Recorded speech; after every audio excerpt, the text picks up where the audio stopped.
Knowledge transfer, हालांकि knowledge transfer नहीं होती है, पर हम इसे अनयूजुअल टर्म्स में या इनफॉर्मल वे में बोलते हैं केटी। जब भी केटी आता है तो आपको रिस्पॉन्सिबिलिटी ज़्यादा मिल जाती हैं। केटी आपकी होने वाली है तो आप सही जगह आए हो। आपको वीडियो के एंड तक काफ़ी कुछ डूज एंड डोंट्स पता चल जाएंगे। पहली बार आए तो चैनल को सब्सक्राइब कर लेना, वीडियो को लाइक करना और बेल आइकन दबाना मत भूलना।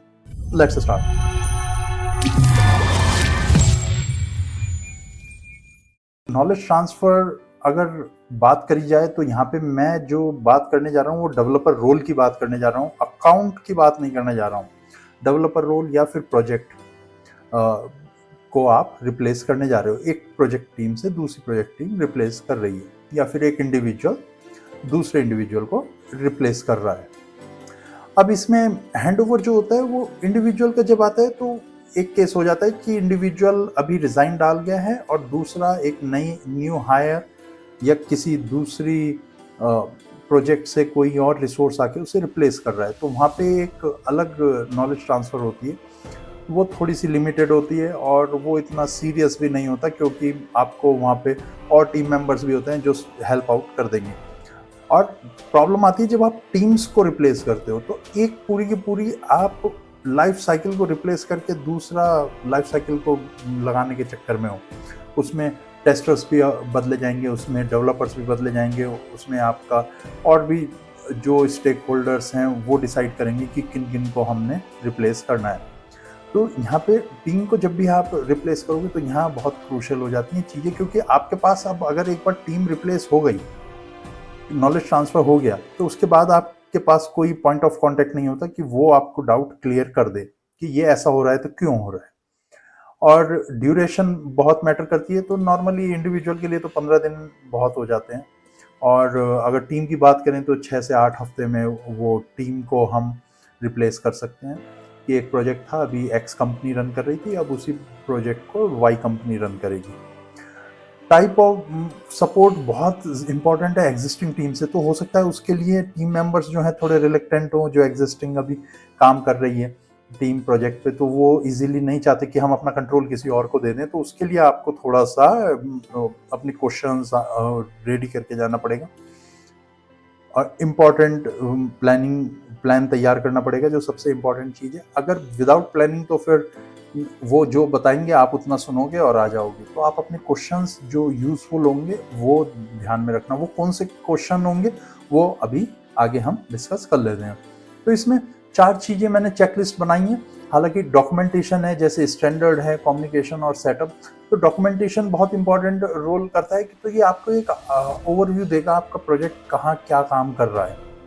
ठीक है, तो इसमें आपके एसआरएस आ जाता है, सॉफ्टवेयर रिक्वायरमेंट स्पेसिफिकेशन या system requirement specification.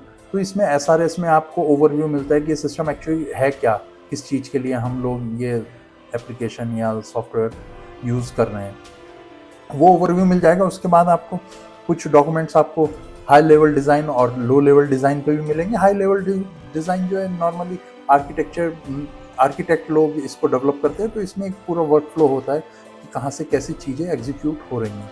Low level design काफ़ी कुछ कोडिंग स्टैंडर्ड पे होता है, लीड और डेवलपर्स लोग मिलके इस डॉक्यूमेंट को लो लेवल को तो डेवलप कर लेते हैं। तो ये माइक्रो लेवल में जाके आपको चीज़ें बतानी पड़ती है, ये मेथड है तो ये क्यों कर रहा है, ये एपीआई क्या काम कर रही है, उस तरह से। बाकी आ जाता है इसमें स्टोरीज आ जाती हैं, डिज़ाइंस आ जाते हैं, वायर फ्रेम्स आ जाते हैं। वो सारे आपको कहीं ना कहीं डिफरेंट प्लेटफॉर्म पे मिल जाएंगे। वो आपको ड्राफ्ट नहीं करने, बट आपको पता होना चाहिए मिलेंगे कहाँ और कौन इनको एक्सेस देगा, कौन अपडेट करता है, वो सारी चीज़ें आपको पता होनी चाहिए। अब टीम वर्क, अब इसमें आ जाता है स्टैंडर्ड। तो स्टैंडर्ड हम टीम वर्क अगर हुआ तो उसमें स्टैंडर्ड आपको पूरा मेंटेन करना पड़ता है। तो जैसे आपका कोड क्वालिटी है तो वो डेवलपर की ही रेस्पॉन्सिबिलिटी नहीं है, वो कोड क्वालिटी अप्रूवर की भी रेस्पॉन्सिबिलिटी है, क्यूए की भी रेस्पॉन्सिबिलिटी है कि वो जो कोड है वो एफिशिएंट वे में काम कर रहा है या नहीं। तो हो सकता है कोड तो अच्छा लिख दिया हो देखने में, पर वो टाइम ज़्यादा ले रहा हो या बहुत ज़्यादा रिसोर्सेज कंज्यूम कर रहा हो, तो वो सारी चीज़ें आपको इसके कोड क्वालिटी टूल्स आते हैं, जैसे सोनार क्यूब है, टीएस लिंट है, या लिंटिंग टूल्स आ रखे हैं। बिल्ड कैसे बना रहे हो तो बिल्ड साइज भी छोटा होना चाहिए। टेस्टिंग के लिए एंड टू एंड टेस्टिंग है या फंक्शनल टेस्टिंग है, तो उसके लिए भी अलग अलग प्लेटफॉर्म्स हैं, वो लाइब्रेरीज हैं, फ्रेमवर्क्स हैं। तो टेस्टिंग के लिए जैसे साइप्रस हो गया एंड टू एंड के लिए, और अगर फंक्शनल टेस्टिंग की बात करी जाए तो जेस्ट हो गया, जैस्मिन कर्मा हो गया, ये सब हो गया। कोड क्लीनअप आपको पता होना चाहिए, कब कौन सी ब्रांच डिलीट करनी है, कौन सा आउटडेटेड कोड हो गया है उसे आर्काइव करके रख दो, ये सैंड बॉक्स में भेज दो। अप्रूवल्स, अब ये पूरी की पूरी आपने जो एक लाइफ साइकिल होगी इसकी कोड की, वो देखना पड़ेगा, कौन अप्रूव करेगा, कौन मर्ज करेगा, कौन इन चीज़ों को हैंडल करेगा। तो अप्रूवल्स के लिए भी कुछ अप्रूवर्स होंगे, उनको ध्यान रखना। अभी की पीपल जो होते हैं ये बहुत इंपॉर्टेंट है, इसके बिना अगर आप जैसे पता ही नहीं चलेगा कि किससे मेरे को बात करनी है, किस सब्जेक्ट को लेके। तो अगर जैसे प्रोडक्ट ओनर है तो वो स्टेक होल्डर्स है, तो वो बड़े बड़े डिसीजन लेता है, उसके लिए आप छोटे छोटे डिसीजन पे नहीं भाग सकते, तो वो पता होना चाहिए स्टेक होल्डर्स कौन है, उनसे क्या क्या पूछ सकते हैं। अप्रूवर्स हैं, तो ये जो है रिक्वेस्ट अप्रूव करते हैं।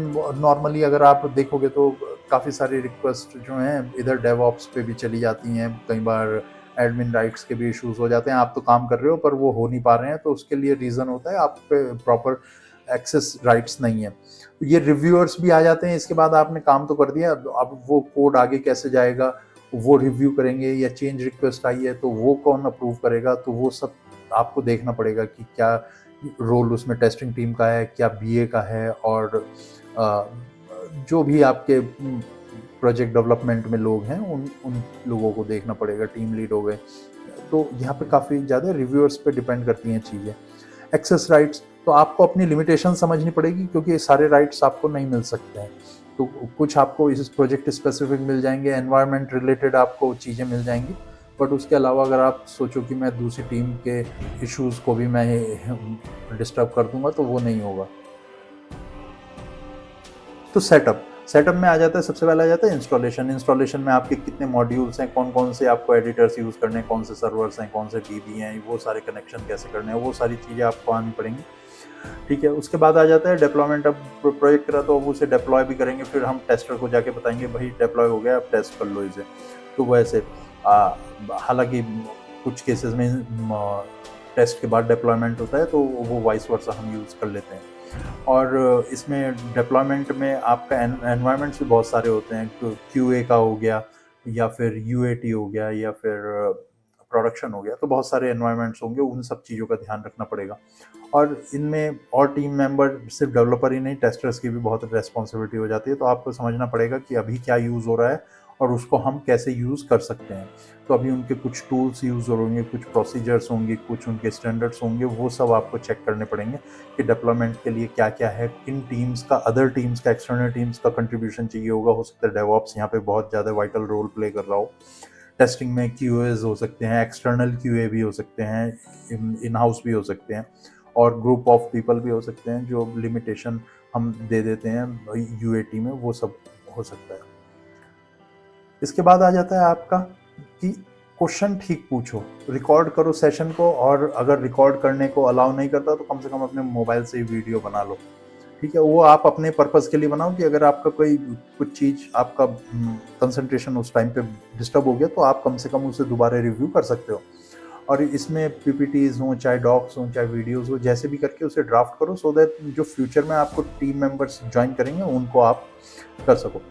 और इसमें कंप्लीट टास्क जो है ना वो आपको करना पड़ेगा। ठीक है, वो एक पूरे का पूरा एंड टू एंड आप पूरा एक टास्क कर देना, और अगर आप वो कर लोगे तो आपको पता चल जाएगा कि कहाँ कहाँ पे क्या क्या इश्यूज आ सकते हैं। ठीक है, अगर आपको करना है आप कर लो, अगर टीम मेंबर से चाहते हो वो कर देगा आपके बिहाफ पे कि भाई तुम ऐसे कैसे करते हो, जैसे एक इशू उठा लिया उसे कैसे फिक्स करना है, तो वो फिर बताएगा। कॉन्फ़िगरेशंस कहाँ हो रही हैं सबसे ज़्यादा, ठीक है, ENV फाइल्स कौन सी हैं, तो वो सब चीज़ें आपको देखनी पड़ेंगी। और मॉड्यूल्स के लिए तो काफ़ी कुछ मॉड्यूल्स ऐसे भी हो जाते हैं कई बार जो कंपनी में स्पेसिफिकली उस कंपनी में ही मिलता है, तो उनका एक्सटर्नल सपोर्ट ज़ीरो होता है। आप चाहो गूगल कर लेंगे उस लाइब्रेरी को या उस फ्रेमवर्क को लेके, तो कुछ नहीं मिलने वाला आपको। वो उनकी ही अपनी डॉक्यूमेंटेशन होती है, उसमें फिर आप चैलेंजेस ढूंढ लो कि इसको मैं अगर प्लगइन हैं कुछ, या फिर आपके कुछ मॉड्यूल्स हैं, कुछ पैकेजेस हैं, उनको कैसे मैं यूटिलाइज कर सकता हूँ, उनके ऊपर यूनिट टेस्ट केसेस कैसे लिखने हैं, उनके चैलेंजेस क्या हैं, उनकी लिमिटेशंस क्या है, वो किस पर्पज़ में कहाँ कहाँ यूज़ होते हैं, और उसको मैं कभी अपडेट करना हुआ तो कैसे करूँगा या करवाऊँगा, वो सारी चीज़ें आपको पूछनी पड़ेंगी। ये अभी पहला ही वीडियो बना रहा हूँ, एक और बनाऊँगा इसके बाद, तो सो दैट ये क्लियर हो जाएगा कि हाँ, हमारा नॉलेज ट्रांसफ़र जो है बहुत वाइटल पार्ट प्ले करता है और इसको हमें सीरियसली लेना चाहिए। क्योंकि एक बार ओनरशिप आपके पास आ गई तो वो जो एग्जिस्टिंग टीम है जिसको आपने रिप्लेस किया, उसकी जिम्मेदारी नहीं बचेगी। आप उसे पिंग भी नहीं कर सकते उसके बाद, भले ही वो आपके सामने बैठा हुआ है। तो वो सारी चीजें आप अवॉइड करना और जितना हो सके क्वेश्चंस अच्छे अच्छे लेके आना, जो प्रैक्टिकल वर्ड में, और एक दो तीन इश्यूज तो आप खुद ही सॉल्व करना, मतलब पूरा एंड टू एंड अगर आप कर लोगे ना, वो पूरा हो जाएगा कि आपने एक चेकआउट करा ब्रांच का, अपडेट करा और उसके बाद कमिट करा और फिर उसको पुश कर दिया, फिर उसके बाद वो डॉकर पे गया, जेनकिंस पे गया और फिर डिप्लॉय करा। तो वो सारी चीज़ें आपको देखनी पड़ेंगी। Thank you.